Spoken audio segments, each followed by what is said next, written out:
I gotta tell you, I haven't been this nervous since I interviewed Bernardo Castro. Oh, come on, man. You're a I've been listening to pro. you for it's fine. I just finished your book. I just started your book this morning and I finished it this morning. Oh, Lord. And I saw you've been podcasting for 15 years. I didn't even realize you were a podcast around 15 years ago. True enough. Yes, there But were. yeah, I really well I enjoy your show in general, and the series you've been doing on AI I think is fantastic. Well, one of the reasons I'm excited for us to have this conversation is, one of my like the only reason I'm interested in the AI is because of the spiritual stuff. Really? Right. The book is that smartest, dangerous, divine. Divine is what it's all about. Close your eyes and imagine. What if the things in life that cause us the greatest pain, the things that bring us grief, are challenges? Challenges designed to help us grow, to ultimately become what we were always meant to be. We feel like we've been buried, but what if, like a seed, we've been planted? And having been planted, we grow to become a mighty tree. Now, open your eyes. Open your eyes to this way of viewing life. Come with me as we explore your true, infinite, eternal nature. This is Grief to Growth, and I am your host, Brian Smith. Hey there, welcome to another episode of Grief to Growth, where we help you navigate life's challenges and explore profound questions about our existence. I'm your host, Brian Smith, and whether you're a first-time listener or you're a longtime supporter, we're thrilled to have you with us. Today, we have a very special guest. He's no stranger to deep, thought-provoking conversations. His name is Alex Tsakiris. And Alex is the host of the acclaimed podcast, Skeptiko. And he's an OG in the podcasting world. I just finished Alex's latest book this morning. I didn't realize he'd been podcasting for 15 years. I didn't know there were podcasts 15 years ago, but I've been listening to Alex for about 5 years. I got to tell you, I'm a little intimidated having him on because he's just an amazing podcaster and a great thinker. He's known for his scientific approach to spiritual topics. He's spent years exploring the mysteries of consciousness, near-death experiences, and the boundaries of human understanding. He has a rigorous yet open-minded inquiry style, and it's led him to fascinating conclusions about the nature of humankind, which we're going to explore today. Now, in addition to his podcasting success, he's authored several books. And today we're going to be talking about a book called Why AI? It's smartest, it's dangerous, it's divine, which examines profound implications of artificial intelligence on human spiritual and existential questions. Alex argues that AI not only poses risks, but also offers potential for advancing our understanding of consciousness and human development. So stay tuned as we dive into these deep questions and more. And remember to join us at our community at grieftogrowth.com/community afterwards to continue the conversation. And with that, I want to welcome Alex Tsakiris.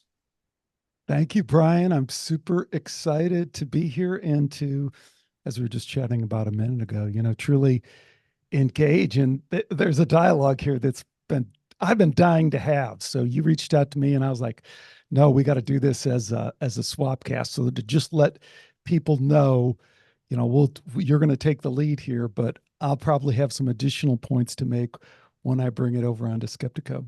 Absolutely. Well, and we can. This is a dialogue, so I want to question you. But if you have any questions you want to ask me, that's fine too. I have to say I'm honored to have you. I really am. I listen to your show.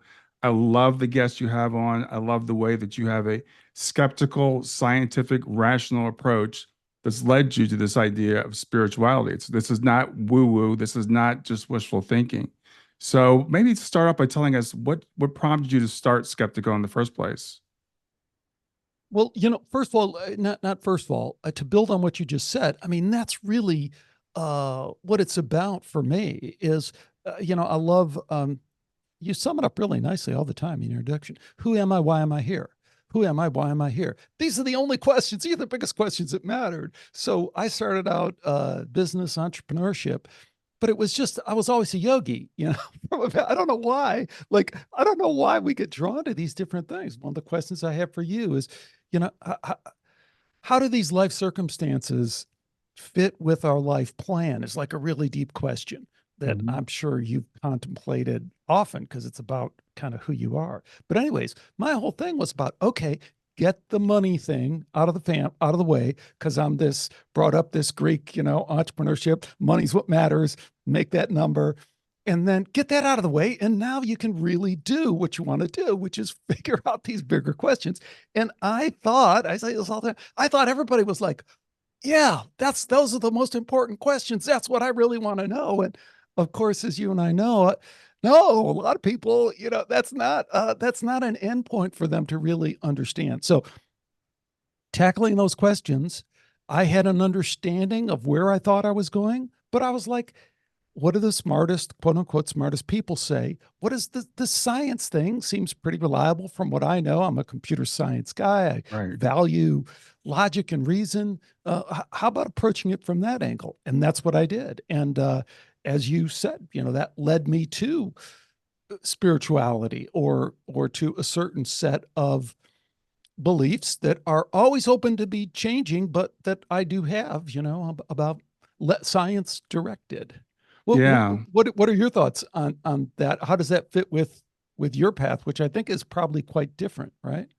My path is different. I actually came from a fundamentalist religious background and was taught all the stuff about this judgmental God and heaven and hell and binary, you're in or you're out. And that never made any sense to me. But my nature, I think, is I'm a questioner. I'm a seeker. I remember being 5 years old, laying in bed, like, why am I here? What this place is crazy. I grew up during the Vietnam War era. I remember watching war on TV, and I'm like, what kind of a planet did I land on? So I've had these questions since I was very, very young, but I was taught this idea of religion and God and all that kind of stuff. But that fell apart for me. That didn't make any sense. So this guy would be so, why is he so angry? Why does he hate everybody? I didn't understand this guy. So I got my degree in chemical engineering. And so, because I want to know, how does this world work? How do things work? And it's all about science. It's all about, the material. And then I came very close to becoming an atheist, but that just didn't, I'm a materialist, I should say. I don't like the word atheist. I'm a Right. materialist. And I was like, that doesn't make any sense to me either. So I just started digging hard, and I dug into the Bible. I dug into the background of Christianity. And then I started discovering more and more of what we call spiritual now.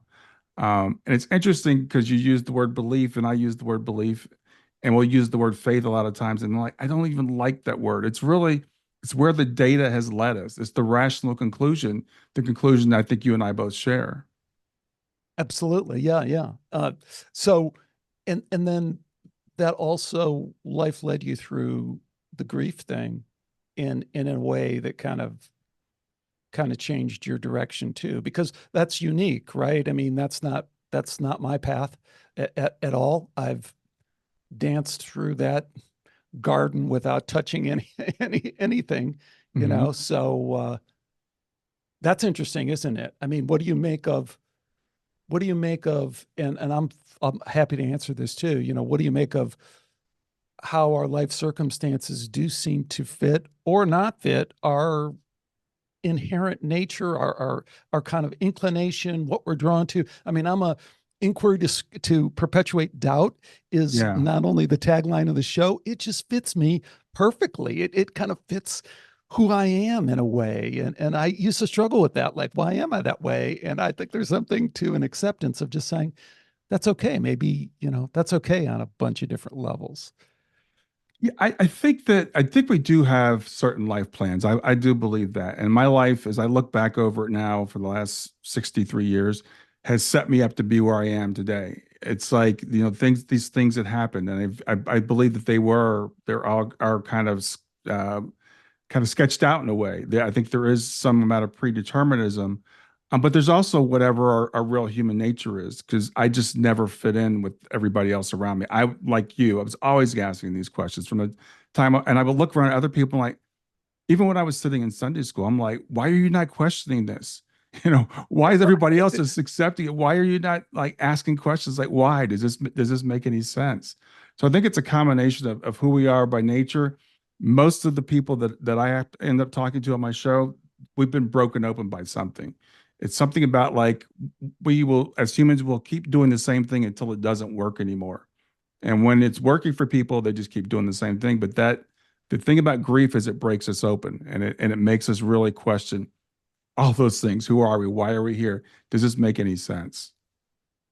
Yeah, that's great. I think it's, I shared with you this little anecdote because we were both sharing kind of these little synchronicities that happened after we first started talking. And I had a couple of kind of mini syncs, which I attempt because they're not ones that you put out there and people go, oh my gosh, on that level. But we're talking, and we've talked about grief on this show, and in particularly, I've always been drawn to the work of Dr. Julie Beischel, who's probably the world's leading authority on after-death communication. And she wasn't interested in grief per se, but she got interested in her mother died, and she had a complicated relationship with her mother. In an attempt to try and resolve that, she was led to medium readings. Purely, she's a PhD in pharmacology, so she hasn't been on your show, right?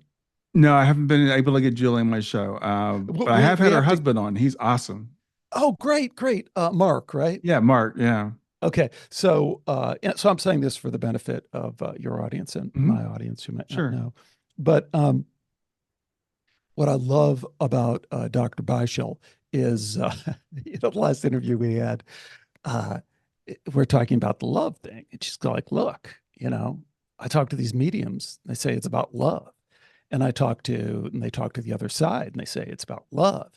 She says, I don't want it to be about love. I go, I get it. I don't want it to be about love either. That's not easy for me, but that's the data that kind of comes through. So anyways, we're talking about these mini syncs between your work, Brian, and grief and loss, and really about growth. I mean, that's what you're really about. You're not somebody, I can tell from listening to your content, you're not someone who's hung up on grief. That isn't like the major barrier in your life.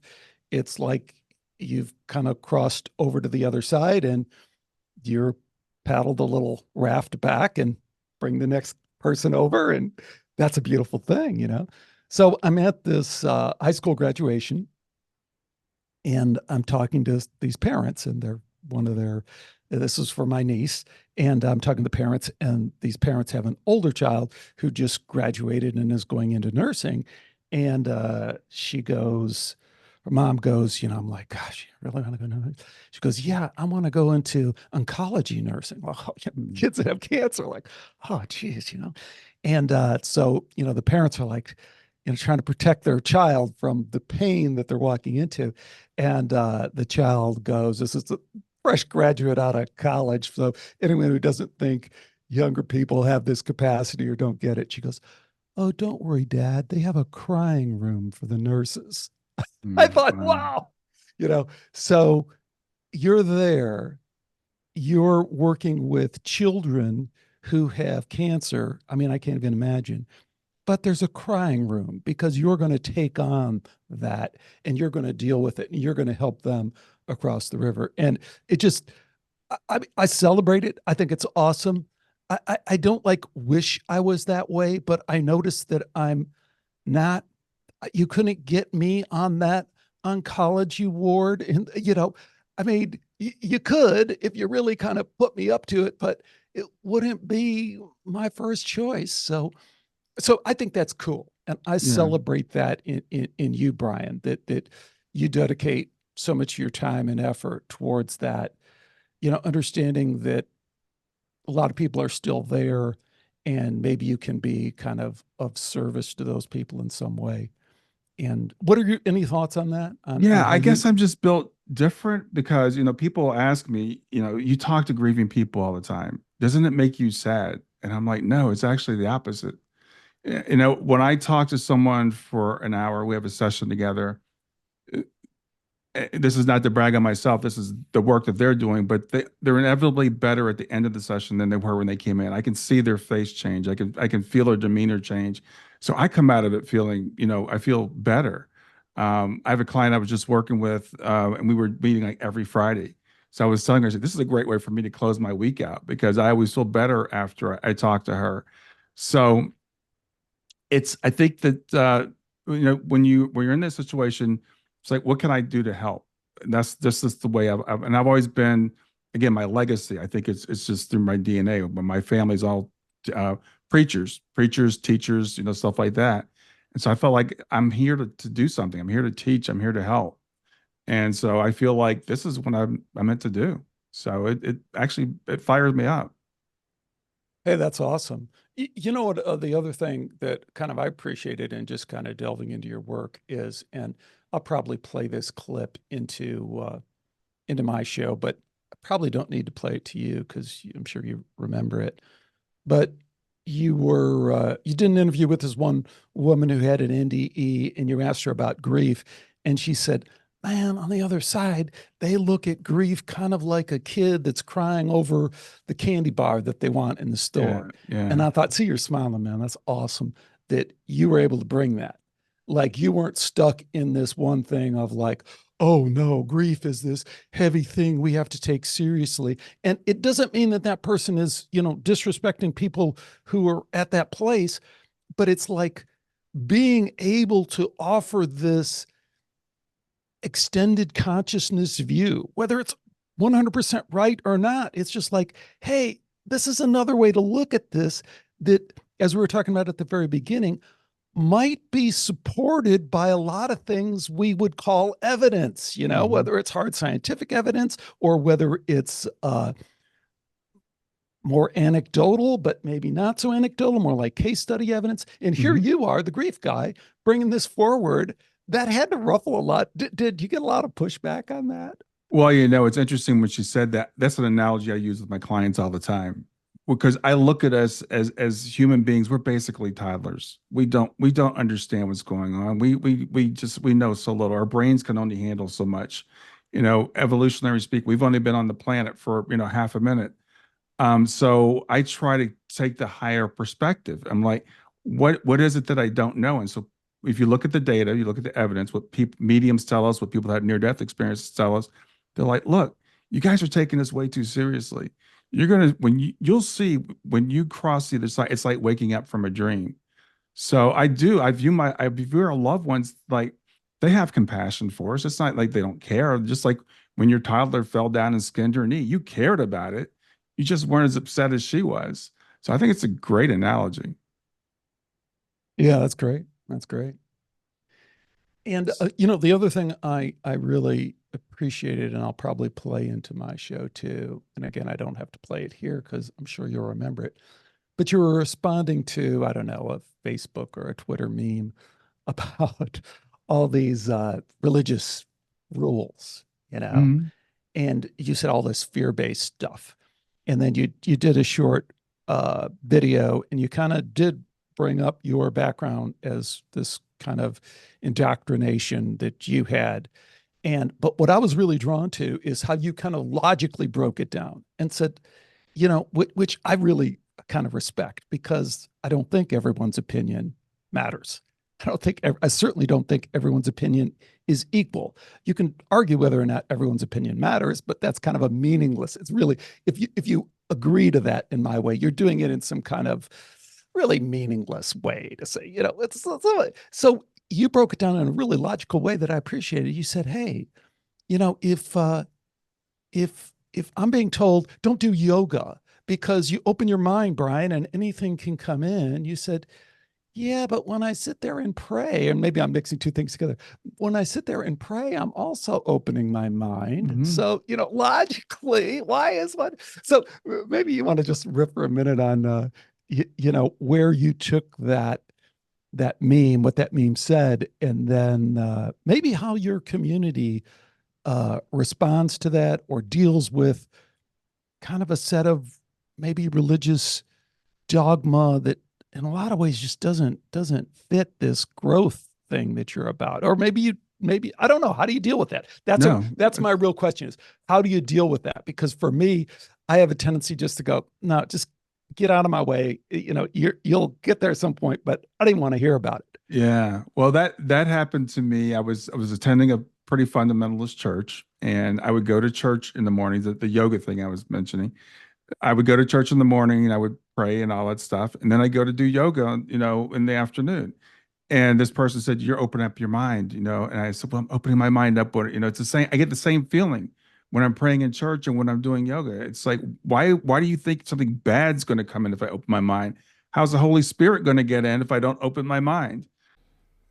Time for a real quick break. Make sure you like and subscribe. Liking the video will show it to more people on YouTube, and subscribing will make sure you get access to all my great content in the future.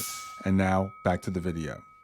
So that's the way that my mind works. What I found is people come to me when they're broken, and a lot of times their religion is broken too. And I view a lot of people's religions, it's like a house of cards.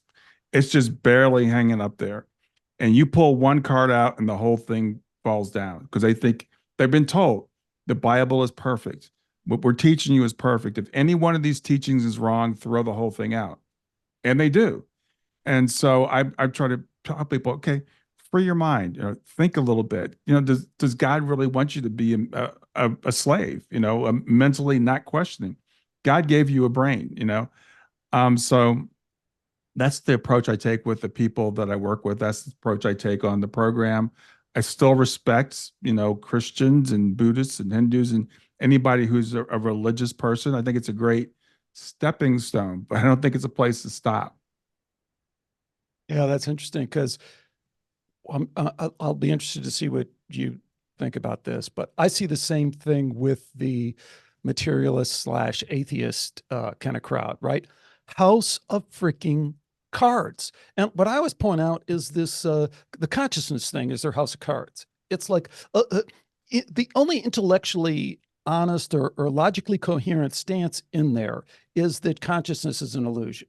Daniel Dennett. Yeah. And that's insane. I mean, Right. It's really, it's like, at least it's logically consistent, is there's no such thing. You don't really have that voice inside your head. There really isn't anything going on. It's all just kind of, but that's the only one that's logically consistent, because anything else, consciousness that exists, which it obviously does exist, well, then the whole materialist thing kind of falls apart because now there's something more that we have to deal with.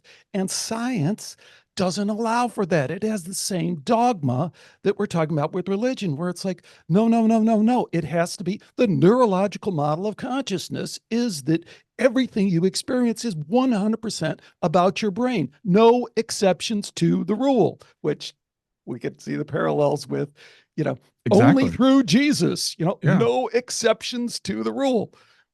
It's the exact same thing. I put those fundamentalists in the same category. They've gone so far around the circle that they've met. So you've got the materialist fundamentalists and you've got the religious fundamentalists. I actually, when I do a presentation, I present like the Venn diagram. They're authoritarian, they're rigid, they don't allow for any questioning. It's the same thing on both sides of that fundamentalist coin. And what we're trying to do is talk to people about. Actually, I was using the term spirituality, and I've actually moved on to the term metaphysics because it's beyond physics. It takes into account the physical world, which makes sense, but it's beyond that. And it takes account everything, the extended consciousness realms, as you talk about. And I love what you did. I want to get to the work that we're here to talk about today. Your book. I love what you did with the chats, the LLMs, where you held their feet to the fire, kind of like you do with some of your guests. And you got them. It's really interesting. And people, you have to get this book. It's awesome because there's this materialist bias that's in the LLMs because of the data sets they're trained on. But there's also their programming that says, don't talk about these things because they're controversial. But you just kept throwing data at them. And every model eventually would break down and say, yeah, you're right, Alex. This materialist mindset doesn't make any sense. I couldn't believe you got them to admit that. Wow. So there's so much there to kind of work through. So first of all, the LLM is the AI that most people are familiar with. You might not be familiar with that term LLM, but this is ChatGPT. This is Claude or Gemini or all the other ones, but everyone knows ChatGPT. And this is it was so great for me to kind of come around full circle because way back in the day, that's what I was doing, AI. Yeah. I went, I was a computer programmer, and then I went back to get a PhD, and I was fascinated with AI. And I was like, man, this is it. I got to do this AI thing. And me and this my friend at the time, he's still a great guy, but a Norwegian guy, and we said, great, we're going to do this thing in AI. Now, so I developed some software, and I started selling that software, and I started doing some consulting, and I was like, hey, I don't really need the PhD. I'll just be a gazillionaire in 12 months, and none of the stuff will matter. So I left, and I was not a gazillionaire. And funny story, but it didn't happen so easily. But I had that AI background, and then I did a bunch of other things, and now AI comes around full circle, later in my career, and I just had to jump right in because I saw how it fit with so much of this deep dive that I've been doing with Skeptiko and about consciousness and about science and all the rest of that. But I feel like I really benefited from understanding AI. And the first thing to understand about AI and these large language models they're a freaking computer program. Exactly. They're a computer program. Exactly. So I get it. I get it when people say, no, it seems real. It seems sentient. Yes, it does. It does to me too. I'm not playing, I get all those feelings too. But part of that is for the reasons that Brian just said a minute ago is when we really step back and look at ourselves, we're not smart. I mean, we forget things all the time, or we just kind of we misremember things, or we logically are inconsistent. So it doesn't take much for a computer to really kind of show its glory by logically thinking, organizing, being able to remember things, and being able to process language at a level that's far, far superior to what we can do. So the rule number one in the AI game is don't forget that it's just a computer program. But now beyond that, I think, and this is the thing that I got excited about, is I said, if you look at what I feel like are some of the barriers for all of us getting to a better place for ourselves, the who am I, why am I here is really, in a way, a cover for how can I live a more fulfilling life for myself, for the people I care about, but mainly for me. How can I feel good? And I think fundamentally you could say, well, figure out who you are and why you're here. That might be a starting point. Most people go, yeah, I could kind of see where that'd be a starting point. So here's the thing. What if AI, as this assistant that's super good at knowing a lot of different things and super good at logic and reason, what if it can help provide some insights into our divine nature, into who am I, why am I here? So it doesn't have to be divine, because it's not divine. It's not sentient. It can't think. It doesn't, the way I always put it is, it doesn't have an NDE.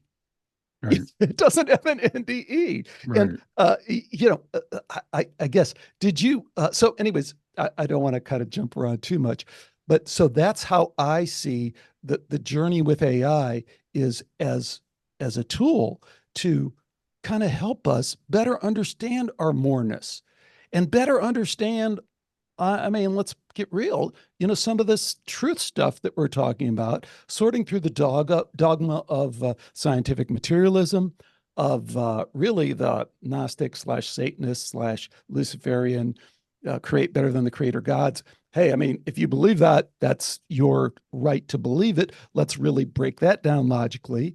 And then finally, looking at some of the other, the dogmas of materialism, the dogmas of fundamentals, religiosity in general. I mean, I'm going to ruffle a lot of feathers, but what happens when we really look at those texts, when we look at the history, when we really apply the best thinking and reasoning down to the bare bones of, does that really make sense with everything else we know about history?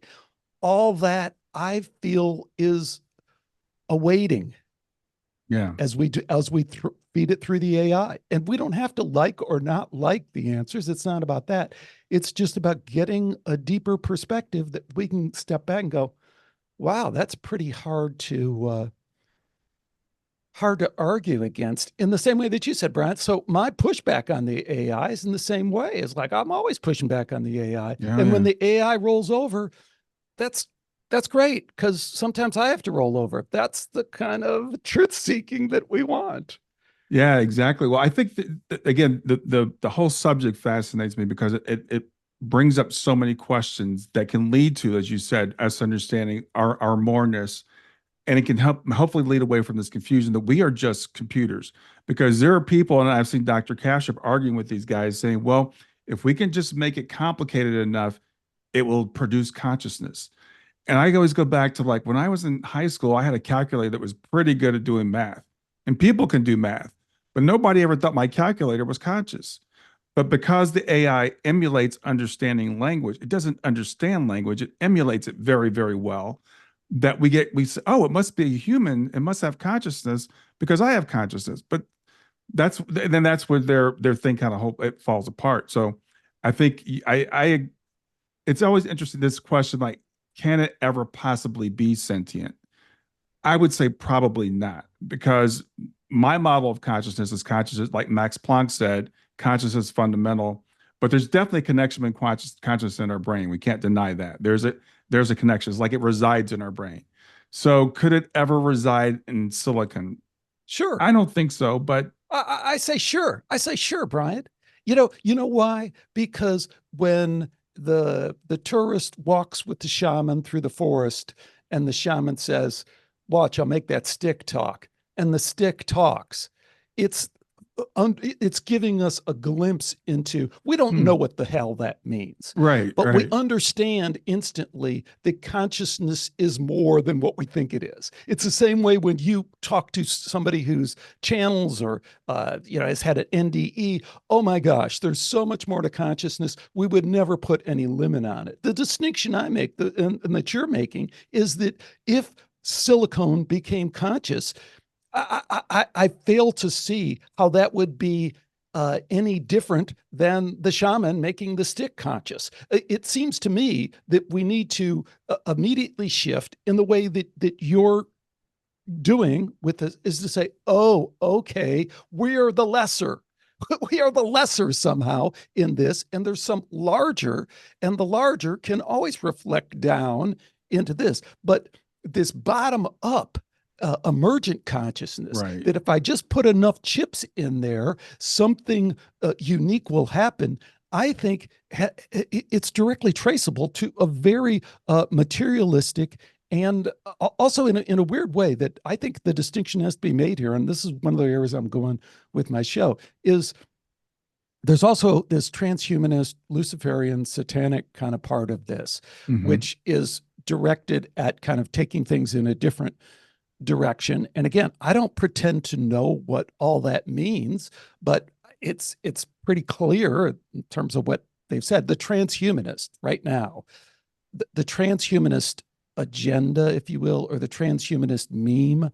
And when I say this, I mean, I hope your listeners know and my listeners know, it's like, I'm not making this up. This is like, you know, the singularity and Kurzweil and, the leading thinkers, if you will, at these high-tech companies. This is exactly what they're saying is happening, is that there will be this emergent consciousness that will come from the machines, and that the machines will then have an experience like ours with consciousness, and it will be unique to putting these chips and this silicone together in a way.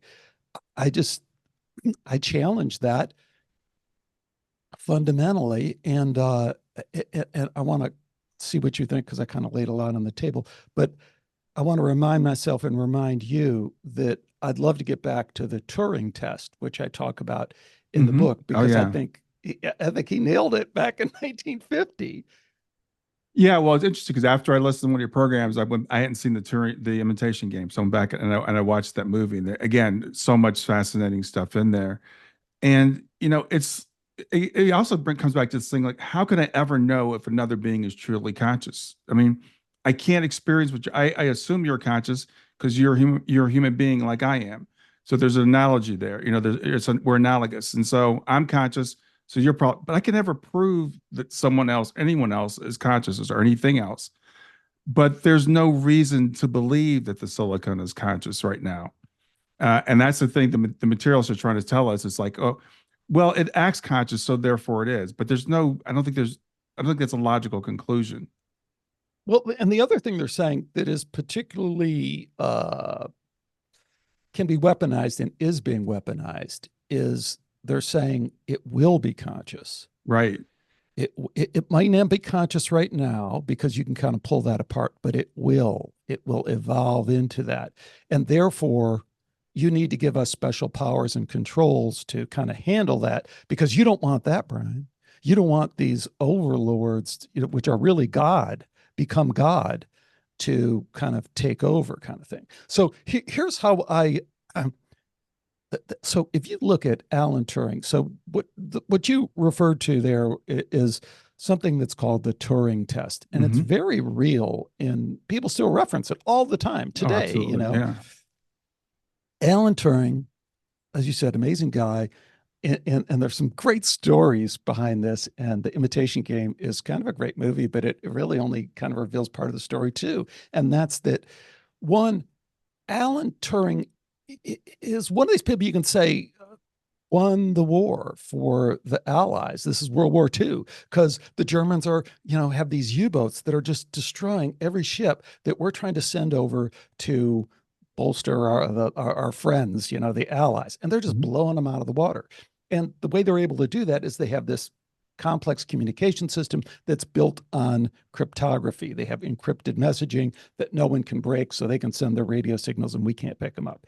Alan Turing, along with a group of other people, he's certainly not the only guy, but he's one of the people tasked with, how do we break this code? And he says, we need a computer to do it. And lo and behold, they get the computer and they break the code.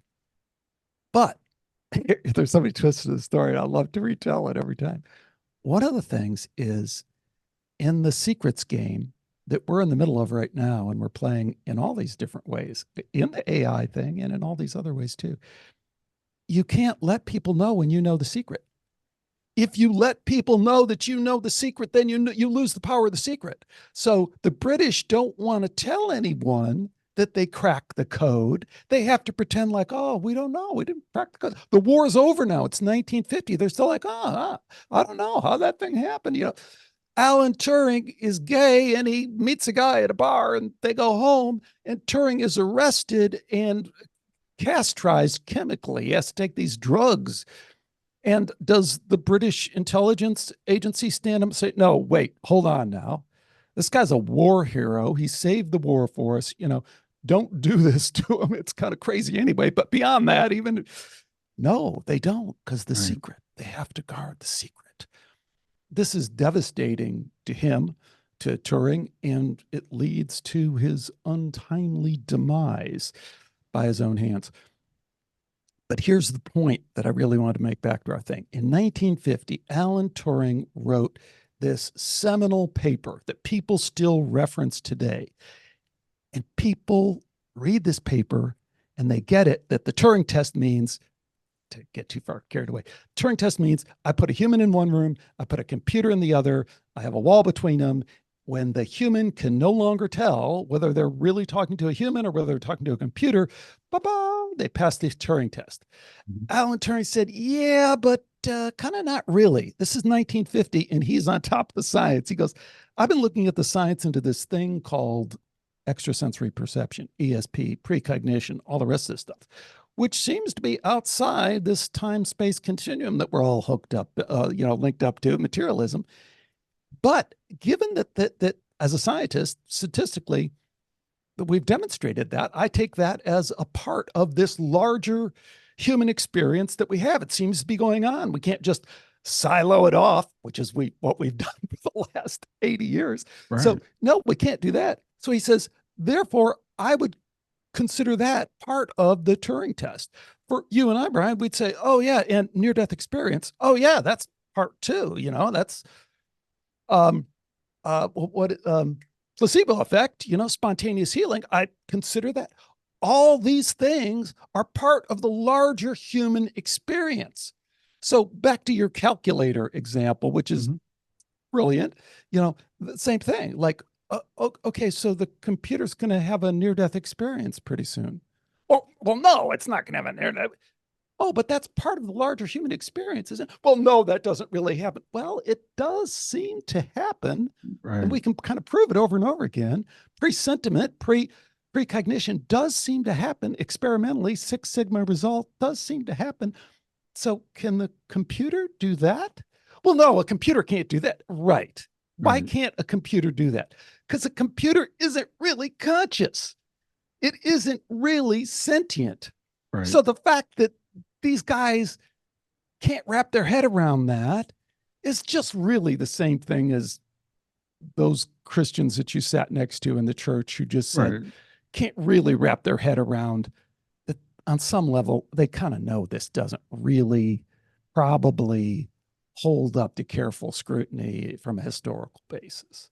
Yeah, it's really interesting because as you said that, as you were going through these chat and in the book and on your show, you actually share the prompts with us and your conversations back and forth with the LLMs.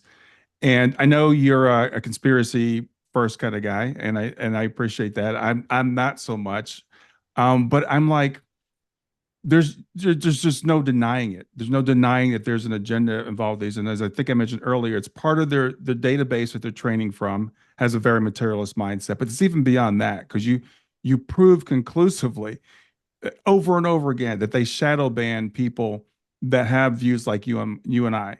For people that don't know what shadow banning is, it's like Google, what they would do, they bury at the bottom of the search results before. So if they didn't like you, they put you on page 10. You couldn't deny that they were indexing you, but nobody would ever see it. But now with the AI, it's exposed because you ask them about people and they're like, I don't know anything about them. And you're like, yeah, you do. No, I don't know anything about him. Oh, yeah, I do, but I can't talk about it. And it's almost hilarious how you can see. And again, every time you back them in the corner and they finally admit it, but then you go back to the next time and they start all over from the same thing.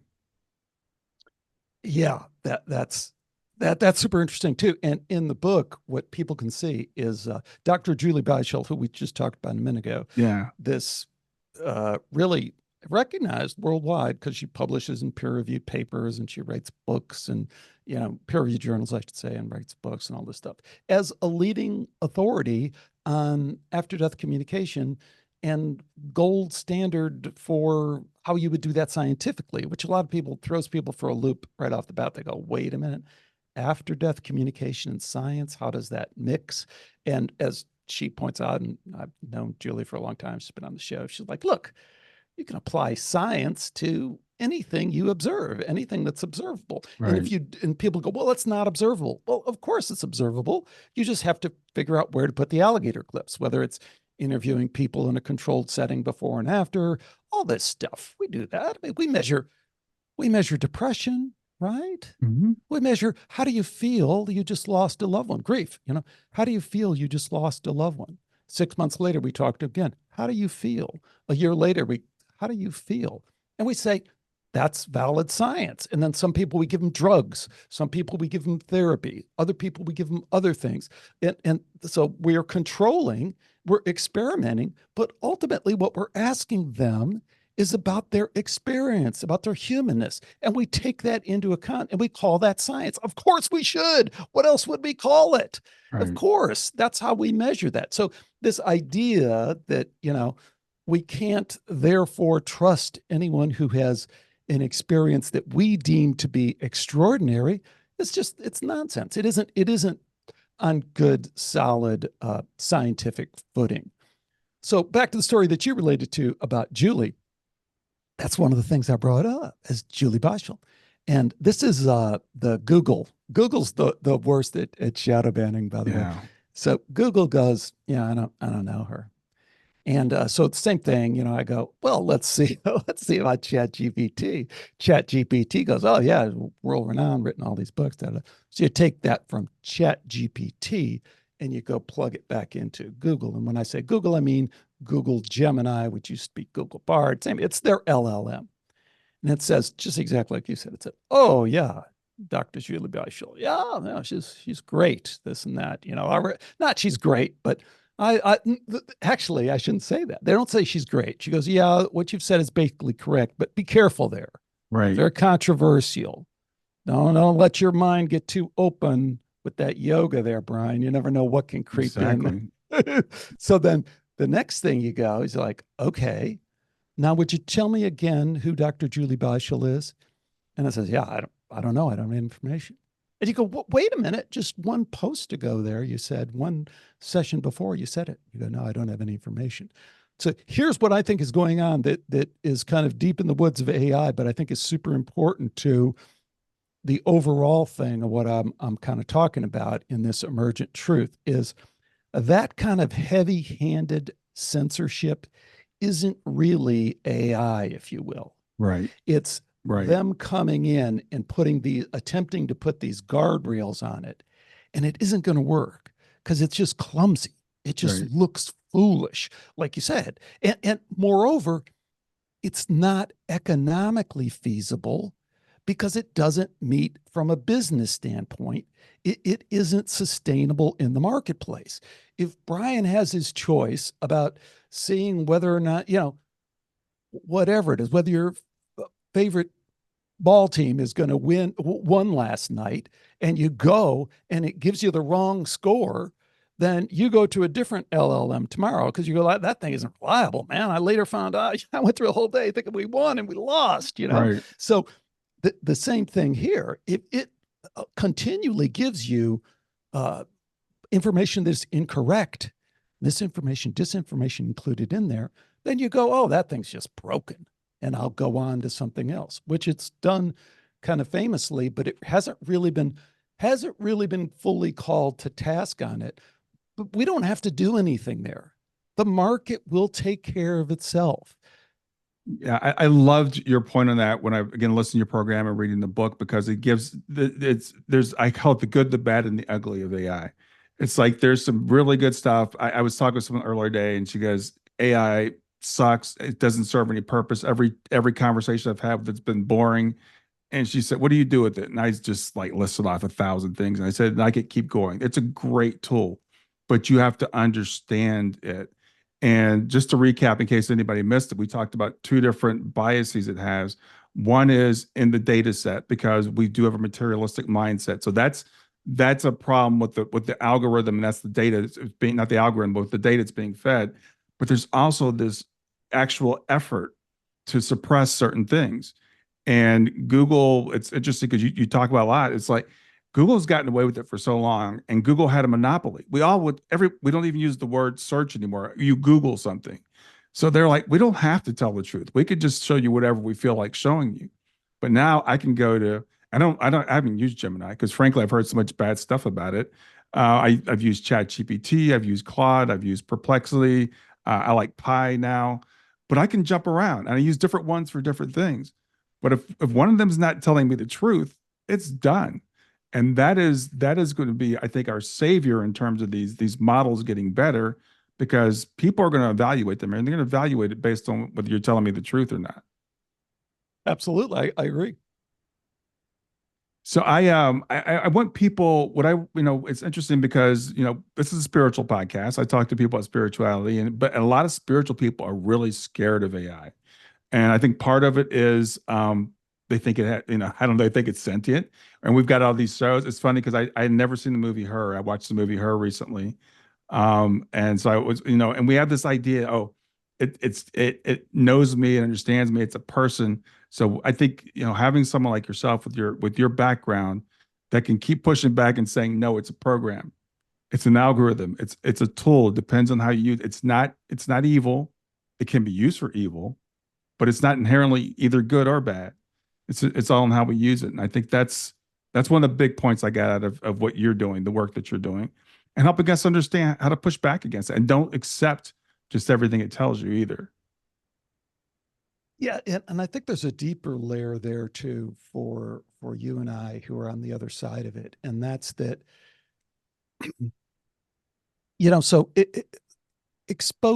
helping us see our moreness is a wonderful thing and a spiritual thing. But helping to see I don't know if this makes any sense, our lessness is kind of a nice thing too. So if you think the AI is sentient, you will feel it. You will experience it. I do all the time. You kind of have to remind yourself. And in a way, that can be a key, an opening to say, wow, who I thought I was is really, and especially if you get into the kind of non-dual stuff, it's like, I'm so proud of my mind, my thinking. And now I see, no, it's just blabber. This computer program is thinking too. Maybe I'm more than all this thinking. Maybe I'm more than this voice, because if I am, then this thing's already a lot better at that. Mm-hmm. So I think there's a giving up there kind of process, a letting go process that I think this is something you can speak to in your work. Do you get where I'm kind of grasping for there with letting go of the knowing? Yeah, I do. I think, well, it's again, I love what you said, that it's our moreness and our lessness, because we are so much more in terms of we have ethics, we have feelings, we have empathy, we have compassion, we have all these things, we have experiences. I think it was interesting because one of the AI said something like, well, I can't experience, it knows the concept of a sunset, you could say, but it doesn't sit on the deck and feel the sun on its skin. It doesn't think about the day that's just passed and what all that means. So there's that moreness that we have, but there's also, I think, where AI can help us is with our biases, our inability to see the truth, our own logical inconsistencies. I could see, using it in politics, to say, it doesn't mean we have to accept whatever the answer is, but let's input all the data and see what the AI has to say, because it doesn't have a bias. It doesn't have a preference. I just saw something interesting. It happened this morning, synchronicity.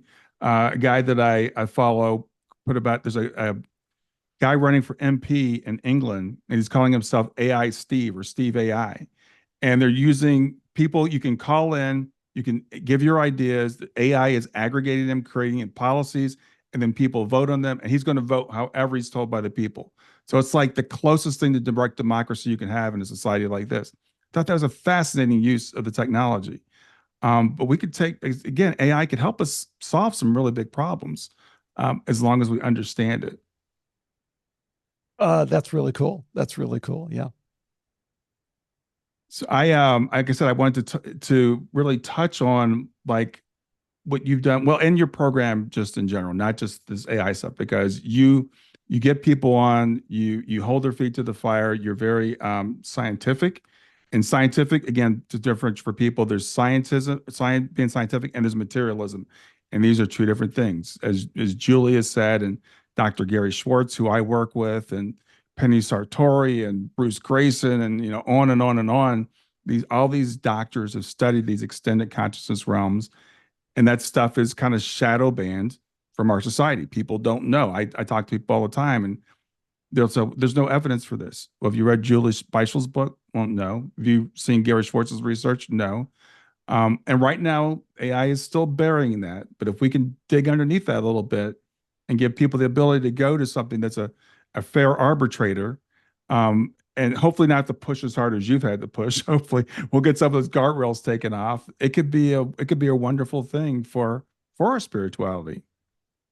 I agree. And I think it's very, very doable today. And as you've pointed out a couple times, and I haven't really totally responded because I almost don't want to go there, is you have to interact with the AI, and you have to kind of go to school a little bit on what it means to interact with these LLMs. Mm-hmm. Because one of the super interesting things about the LLM from a technology standpoint is it is a computer program, but in a very different way, you have now become the computer programmer. Literally, you, Brian, are the computer programmer when you sit down with Claude, when you sit down with ChatGPT. You're the computer programmer. Your prompts, both the context of your prompts and the content of your prompts, will lead it to search through this massive, which we can't even imagine. I mean, the whole internet, it's searching through there based on what you ask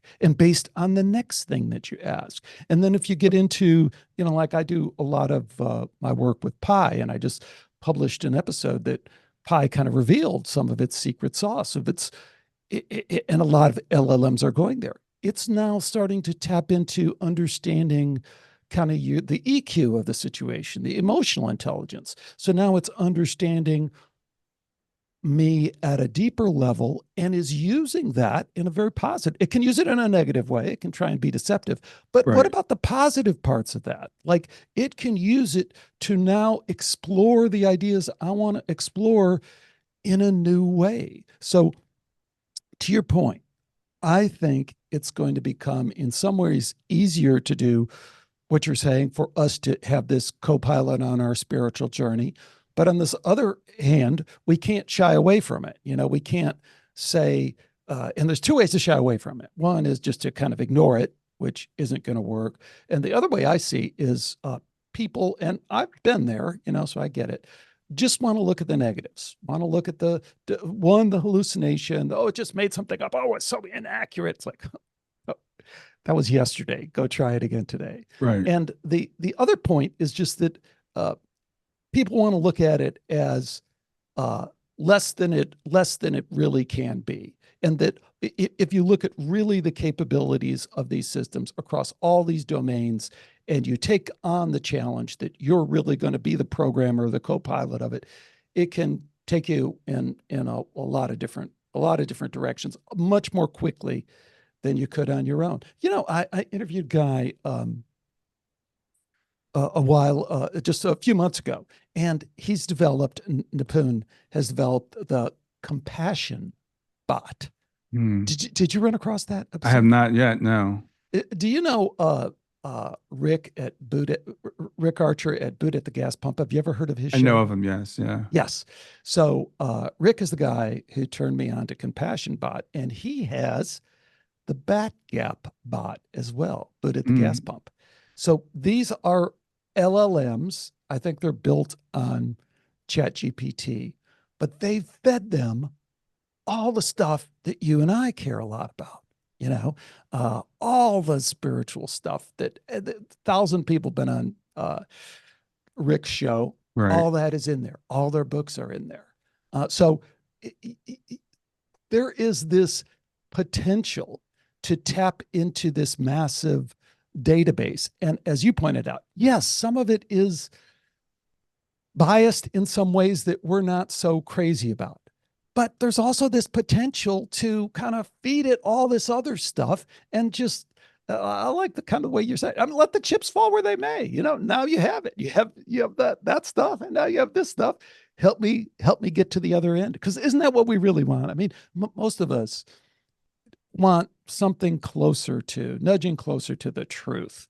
We don't want somebody else to come in and say, "Oh, this is it. This is the answer." I mean, you wouldn't trust that if they gave it to you. I love the term you used, co-pilot, because my fear with AI is people giving up their agency to it, people assuming that it cares about them. I'm really concerned about. I've already seen it already. They have AI chatbot girlfriends, and there are people going to, like in the movie Her, it's going to be like, this is my girlfriend. I'm a little bit concerned about that. I'm concerned about people, again, thinking it's because it's so smart, apparently smart, that it does have emotional intelligence. There's a little, doing the work that I do, being a coach, being a grief guide, and some people that are in therapy, they're like, some people say it's going to put therapists out of business because it can read 1 million psychology books, and it can give you all the answers that a psychologist would give you if we were sitting on the couch. I still say it's not human. It can't give you facial expressions. It can't give you voice. Well, it will. It's getting really good because I keep saying that ChatGPT 4.0, that demonstration of the voice, it had a lot of people really excited because it's using inflections and stuff now. So it's getting closer and closer to being human. But again, I think we have to keep in mind that we are human, and I think we're unique. But it's a great co-pilot. It's a great thing to go bounce ideas off of. It's a great thing to get, to like the stuff you've done. Let's go back and forth. Let's come to the truth. It's fantastic for that. Yeah. And we don't know exactly where it's going to go.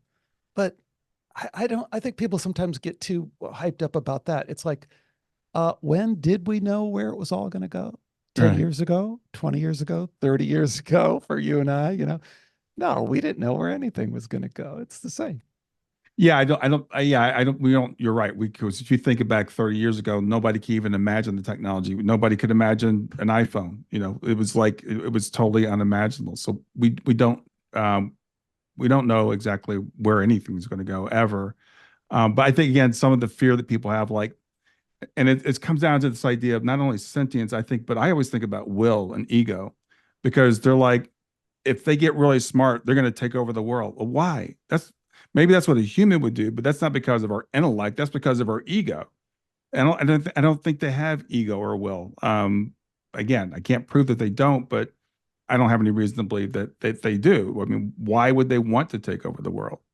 Um, Well, the other thing I try and point out in the book, and this is kind of the negative part of what you just said, is no, they really are. But the they is different than we think. well, yes, The yes, they is like we were saying. I mean, Google is shadow banning you right now. Okay. Google is yes, shadow banning. yeah, Disinformation. That's yeah, their game. When that guy testified in front of Congress that, the CIA and the FBI, they went to Twitter and they said, Twitter and Google and Facebook, and they said, no, no, no, no, no. We will tell you what to put. Well, we're worried about the future of AI. I mean, maybe we ought to clean the house a little bit and say that's not really where we want to be right now. yeah, yeah. Well, you're right. I want to clarify that point. AI doesn't want to take over the world. The people behind some of the AIs would love to take over the world. And you had some things in the back of the book, and you mentioned it in the early part of the book too. You talked about hate speech, and people are concerned about AI being used to generate hate speech. People do a really good job of generating hate speech. We don't need AI to generate. That's not a fear that I have. Exactly. It's certainly not the first fear that you have. It's Yeah, not, it's like when people say, oh, we need to clamp down on this. We need to make it harder for you to access. Like if you take where we're going with this, right, Brian, and you say, hey, you listen to this interview and you go, wow, I never saw that. There is this silver lining potential to explore my moreness and my lessness, for me to be better connected with the larger spiritual sense that I have. This is great. I want to explore that. And then you go through that door and they go, no, don't, no, you don't. This is dangerous. This is dangerous. You don't really want to explore that. We have this set up here and this set up here. And so it sounded like all this other stuff you've heard before. And you go, no, well, no, wait a minute. I think I can handle that. Just give it to me. I think it's just text on a screen. I think I can figure out whether it's safe or not. No, no, no, no. You don't know how dangerous this is. I mean, what yeah. does that start sounding like? It's the fundamentalism that we talked about. It's all fundamentalism. But yeah, I just want to mention, some of the good things, because I mentioned that the Steve AI MP guy over in England. That's experimental. It'll be interesting where that goes. But can you imagine if we had more direct democracy where people could, input stuff and AI could analyze it? There's a new app, new to me, that we call Vital.ai, where you can do guided meditations. So I've been sending my clients there, because not only, you can get a customized guided meditation. I'm in grief. I have guilt. My loved one's name is Joe. Give me a 10-minute meditation that helps me deal with my grief over Joe's death. And it can generate it on the fly. That's an awesome use of technology. I agree. I agree. And then that's a whole different level that it calls into, with our moreness, lessness thing. It's kind of like, what's wrong with that assistance? Right. Because a lot of people inherently have a kind of knee jerk, well, no, that's some line that can't be crossed. It's like, no, to me, that kind of falls into the humility of realizing the limitations of being human on this planet, and that in this body, in this time space, as our species, is like, hey, we're not always the best at organizing. We're not always the best at remembering. We're not always the best as logic and reason. So if we get that through this tool, what's wrong with that? Why is that necessarily bad? Absolutely. Alex, I want to thank you so much for doing this today. This has been a pleasure having you. I want you, please remind people of the name of the book. And I know you don't want to plug Skeptiko, but please plug Skeptiko. Well, it's been a great dialogue, Brian. I really enjoyed it. So Skeptiko, it just has a KO on the end. Pretty easy to find that. And then why AI is smartest, is dangerous, and is divine. If anyone if they've listened to this far and you want a copy of the book and you don't want to buy it, which is totally fine, send me an email. Better yet, go to the Substack, subscribe to the Substack, which you'll find, and send me an email. I'll send you a copy of the book. Awesome. That's so generous of you to do that. Again, thank you. It's been my pleasure, Alex. Likewise, Brian. We'll be in touch, right? We're going to stay on this. Oh, absolutely. I'd love to. Enjoy your afternoon. See you.